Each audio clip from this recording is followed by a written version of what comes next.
All right. Welcome back, everybody, to Altcoin Daily. My name is Aaron. Of course, the reason that you subscribe to this channel is because on a daily basis, we break down everything going on in the cryptocurrency space. We provide opinion, perspective, share with you different metrics, keep you updated on what is going on in DeFi, Polygon, Solana, with Ethereum, and of course with Bitcoin. In fact, the whole cryptocurrency market. Give the video a like if you appreciate us coming at you on a weekend, because we're breaking this story. This story is still fresh within the last 24 hours, and this cannot be understated. This is a huge, huge deal. So let me break this down and share with you what the president has to say and just, different perspectives in general. El Salvador, the country, looks to become the world's first country to adopt Bitcoin as legal tender. Again, this is a big effing deal. So just for a little bit of perspective, Japan was kind of a leader in this regard up until this point. They're actually taking it one step further than Japan, because Japan had recognized Bitcoin as a method of payment, which is beyond what the US has done. Japan has recognized Bitcoin as a method of payment.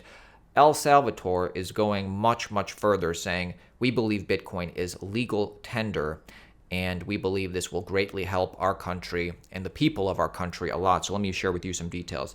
First of all, El Salvador President Nayib Bukele plans to introduce legislation that will make it the world's first sovereign nation to adopt Bitcoin as legal tender. The president broadcast his intentions on a video at the Bitcoin 2021 conference in Miami just this weekend. The president said the country is partnering with digital wallet company Strike to build the modern financial infrastructure using Bitcoin technology. And that means that the country and its citizens will have access to the Lightning Network, because that's why I like Strike, because it's so easy to use the Lightning Network on Strike. So let's talk about the significance of this, and then we'll get into exactly what the president said and why he thinks this is a great thing for the country. But just generally, what is the significance of a country recognizing Bitcoin as legal tender? Well, legally speaking, because now Bitcoin will be an official currency of the country, so legally speaking, this would allow businesses to legally accept Bitcoin. This would allow banks to legally transact in Bitcoin. This would allow all debts to be settled in Bitcoin. And bigger picture, this would reduce their reliance on not only their country's fiat currency, but this would reduce their reliance on the US dollar, which, at this point is still the global reserve currency. But, Bitcoin is making a play for that, obviously. So that's, generally how this is going to change the country. But let's talk about what this can do for any individual citizen in El Salvador. So Bitcoin is hard money that cannot be stopped, cannot be shut down, cannot be censored. So El Salvador citizens will be able to save money without fear of debasement. It will give El Salvadorians more peace of mind and more time, which is the rarest commodity of them all. And more than that, because Bitcoin transactions cannot be censored, El Salvadorians can finally transact with anybody with total freedom. So this is a huge win for Bitcoin, but more than that, this is a huge win for El Salvador and the citizens of El Salvador. And I feel like the president, Nayib Bukele, he has 2.5 million followers on Twitter, president of the Republic of El Salvador. I feel like he truly understands how this can benefit the country, and I feel like he truly understands, the value of Bitcoin. So let me share with you what he said, and then we'll move on to Ethereum and DeFi stuff. So he says, Bitcoin has a market cap currently of $680 billion.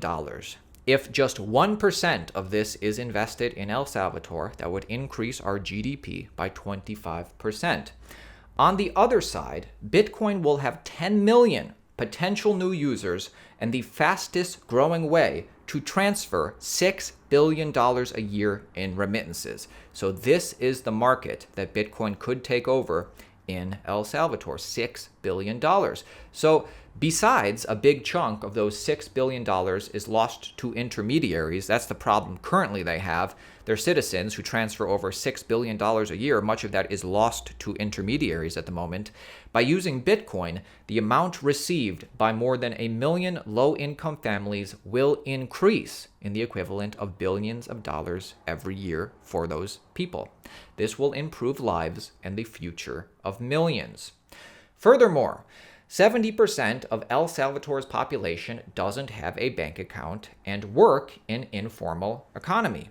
Financial inclusion is not only a moral imperative for our citizens, but also a way to grow the country's economy, providing access to credit, savings, investment, and secure transactions. We hope that this decision will be just the beginning in providing a space where some of the leading innovators can reimagine the future of finance and potentially helping billions around the world.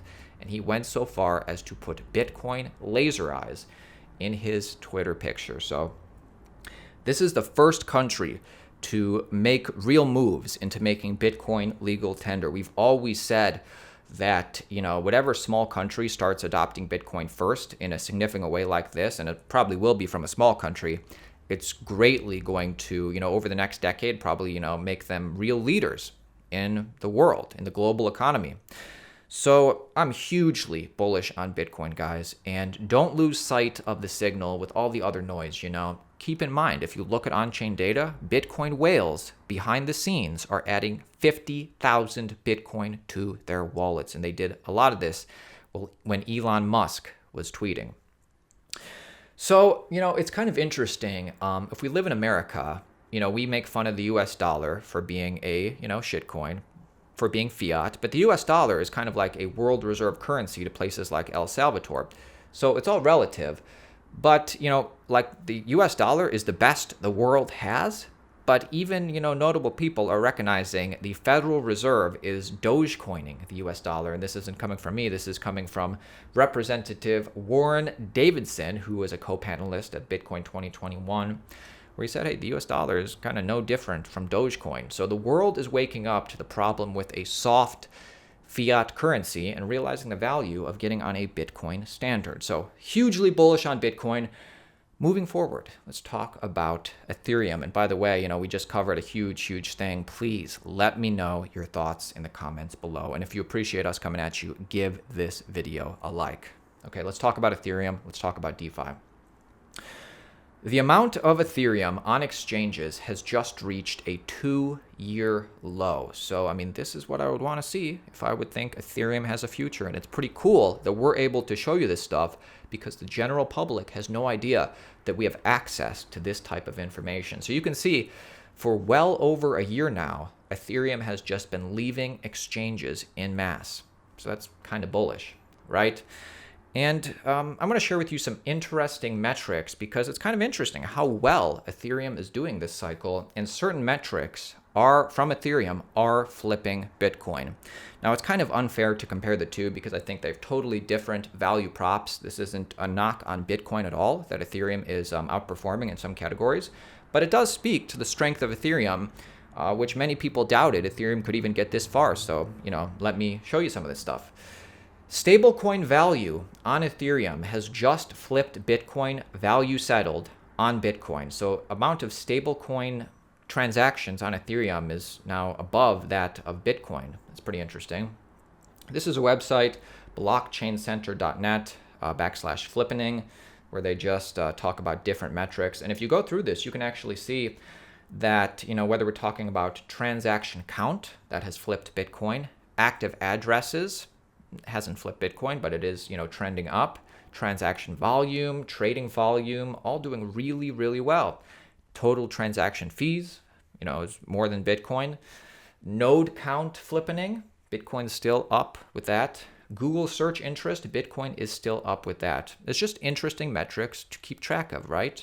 Hey, I don't think you have to choose. I'm bullish on Bitcoin and Ethereum. We're still so early with everything. Really, the general public only knows Bitcoin and maybe Ethereum at this point, but whenever they mention Ethereum, they never mention anything of substance. So this is really cool. This is some network who is covering a Bitcoin Miami, and the anchor prompted this correspondent to say, hey, besides Bitcoin, what else is there? So she was set up, tell us something besides Bitcoin. And her giddiness when describing Ethereum, I just thought this was kind of cool to see on TV. And it was kind of cool that they mentioned different things about Ethereum rather than just a blanket, ether of Ethereum. So they distinguished the Ethereum blockchain versus Ether, the asset. She talks about ETH 2.0, talks about decentralized finance, mentions smart contracts and apps. This is really good for awareness. Listen to this. I just thought this was really cool. Bitcoin, like what's the next one I would choose? Exactly. What does get the most buzz right now? Okay. Everybody's talking about Ethereum because Ethereum 2.0 is this release that's imminent, and Ethereum is really that. So that the underlying blockchain to the coin Ether has a ton of functionality. They've got something called smart contracts, which is what fuels this world of decentralized finance or DeFi. And so that is the hot topic because people are excited about these apps that they can build on top of Ethereum. So I think if I were to parachute in from another planet, I'd be asking about Ether. And finally, my friends, let's talk about decentralized finance and just the amount of money flowing in to some of these protocols. Polygon and AU21 Capital unveils 21 million fund to support Polygon developers. So Polygon is an Ethereum Layer 2 scaling solution.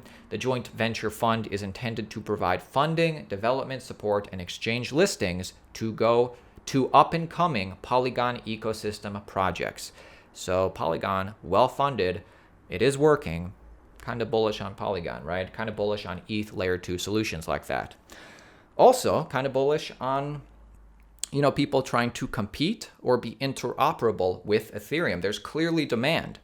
Solana is raising as much as $450 million in a bid to take on Ethereum. Of course, Solana is more, you could say more centralized than Ethereum. It's kind of a spectrum once we get lower, but it's just an exciting time to be in the space. Really stuff like this lets me know that there's plenty of bull market left, in my opinion.